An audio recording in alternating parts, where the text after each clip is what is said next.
नमस्कार। मैं नवम कक्षा का छठा चैप्टर लेकर आपके सामने फिर से उपस्थित। संख्या के बारे में बात कर रहे थे। आज मैं जनसंख्या में बात करूंगा कि जनसंख्या जो है वो नीति क्या है। जनसंख्या नीति 2000 चर्चा की जाती है तो जनसंख्या नीति 2000 का अभिप्राय है कि भारत का आने वाला जो बच्चा है वो देश के लिए बहुत जरूरी है और इस के अंतर्गत उस बच्चे को पूर्ण कैलोरी प्राप्त हो, इसलिए राष्ट्रीय जनसंख्या नीति जो है वो बनाई गई है।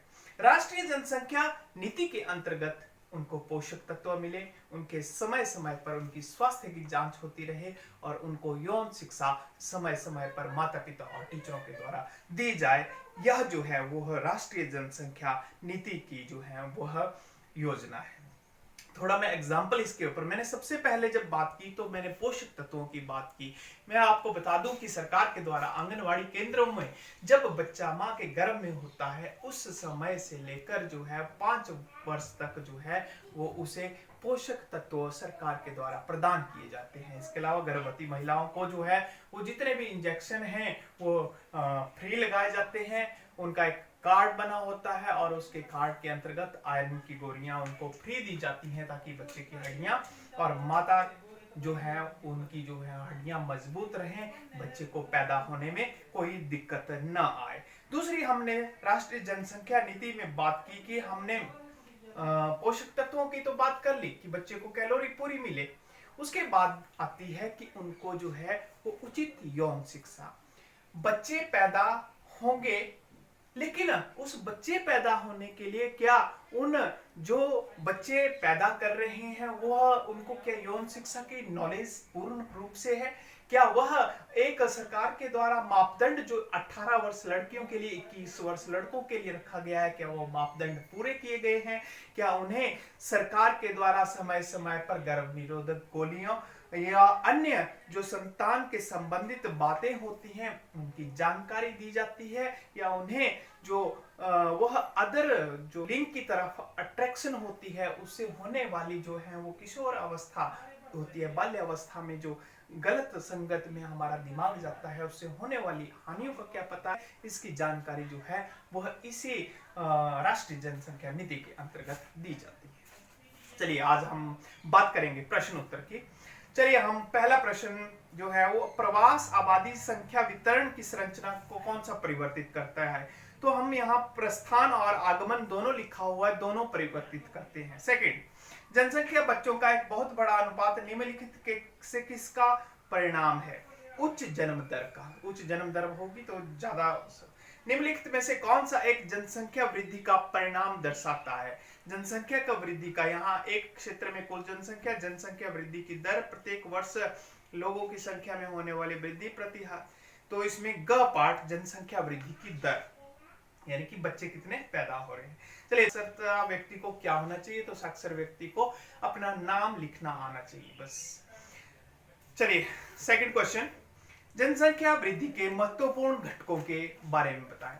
जनसंख्या वृद्धि जो है उसके निम्नलिखित घटक हैं। जनसंख्या वृद्धि के लिए जो है वो प्रवास अप्रवास के बारे में जो है वो बताया जाता है। यह जनसंख्या वृद्धि का जो है वो महत्वपूर्ण घटक कहलाता है। चलिए हम थोड़ा सा बताएं आपको।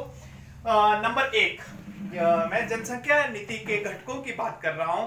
तो नंबर 1, अब जन्म दर जब मैंने लिखी तो जन्म दर जो है वो डिफाइन करना है। तो जन्म दर में सीधा सा डिफाइन करना है कि जन्म दर में जो बच्चे जन्म ले रहे हैं उनकी संख्या में वृद्धि, यानी कि जन्म लेने के बाद वह सही रूप से जो है वह हमारे समाज में रह सके। नंबर 2 जो है वह मृत्यु दर में आई कमी।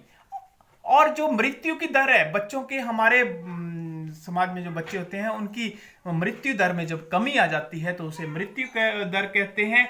और अप्रवास या प्रवास, ठीक है, कोई जगह एक जगह से दूसरी जगह पर, तो ये जो है वो 3 पॉइंट लिखकर जो है वह क्वेश्चन करना है कि जनसंख्या वृद्धि के घटकों में हमने बात की प्रवास, मृत्यु दर और प्रवास अप्रवास की। सेकंड क्वेश्चन, 1981 में भारत की जनसंख्या वृद्धि क्यों घट गई? 1981 में, चलिए मैं थोड़ी सी आपको नजर दौड़ाऊं। 1980 की अगर बात की जाए तो उस समय राष्ट्रीय जनसंख्या नीति में जो है वह नस्बंदी या बच्चों के ऑपरेशन के ऊपर सरकार के द्वारा बहुत ज्यादा जोर दिया गया, जिसके अंतर्गत जिसके दो या दो से अधिक बच्चे थे पढ़कर जो है वो स्थानीय स्थानों है वह स्वास्थ्य विभाग की गाड़ियों में ही जो है वो नसबंदी कर दी जाती थी, जिसके कारण जो है वह 1981 में भारत की जनसंख्या वृद्धि की दर जो थी वह ज्यादा ग्रो नहीं हो पाई, क्योंकि ज्यादातर जो शादीशुदा दाम्पत्य जीवन वाले व्यक्ति थे और उनके एक या दो बच्चे थे, उनका जो है वो सरकार के द्वारा फ्री ऑफ कॉस्ट जो है वो जबरदस्ती जो है ऑपरेशन करवाए गए थे।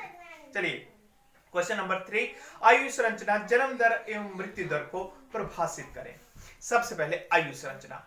आयु संरचना में 3 भागों में बांटा जाता है। आयु संरचना में 0 से 15 वर्ष, 16 से 60 वर्ष और तीसरा जो है वह 60 से अबव, 60 से ज्यादा। चलिए हम बात करते हैं पहले वर्ग की। पहले वर्ग में बच्चे आते हैं जिनका भरण पोषण जो है वह जो दूसरा आयु संरचना वाला वर्ग है वह करता है। दूसरे में वह व्यक्ति आते हैं जो देश की आर्थिक विकास को जो है वो मदद करते हैं, यानी कि रोजगार करते हैं, काम करते हैं। और तीसरे में वह आते हैं जो अप्रत्यक्ष तौर पर जो है वो कार्य तो करते हैं लेकिन वह आयु के कारण जो है वो कार्य को पूर्ण नहीं कर पाते। तो उसके बाद है जन्म दर एवं मृत्यु दर। जन्म दर, सबसे पहले मैं जन्म दर की बात कर रहा हूं। जन्म दर होती क्या है? जन्म दर होती है किसी क्षेत्र में जो बच्चों का जन्म हुआ है उनकी बढ़ने वाली दर जन्म दर कहलाती है। और मृत्यु दर किसी क्षेत्र में एक वर्ष में मरने वालों की संख्या जो है वो मृत्यु दर के नाम से जानी जाती है, यानी कि वह पिछले वर्ष कितना आंकड़ा था, आगे को कितना बढ़ने वाला है, यह जन्म दर मृत्यु दर है। चलिए अगला, प्रवास जनसंख्या परिवर्तन का एक मुख्य कारक है। उदाहरण सहित बस जब कोई व्यक्ति अपनी मूलभूत आवश्यकताओं की पूर्ति के लिए एक स्थान से दूसरे स्थान पर जाता है तो उसे प्रवास कहते हैं। वो औद्योगिकरण की वजह से हो सकता है, वह शहरों की तरफ प्रवास हो सकता है, यह अदर कंट्री यानी कि अदर अन्य देशों में प्रवास हो सकता है। फॉर एग्जांपल हमारे पंजाब के लोग जो हैं वो कनाडा में सबसे ज्यादा रहते हैं। चलिए तो ये प्रवास होता है इसके कारण, और यह जनसंख्या परिवर्तन का एक बहुत मुख्य कारण होता है। जहां ज्यादा उद्योग धंधे या रोजमर्रा की जिंदगी की सभी चीजें लोगों को आती हैं, ऐसे क्षेत्रों में जो है वो जनसंख्या अधिक हो जाती है और इसलिए हम कह सकते हैं कि प्रवास जनसंख्या वृद्धि का एक महत्वपूर्ण कारक है। हमारे अदर क्वेश्चन जो बचते हैं वो अगली वीडियो में मैं आपके सामने लेकर प्रस्तुत होऊंगा। चलिए आज के लिए इतना ही। धन्यवाद। जय हिंद, जय भारत।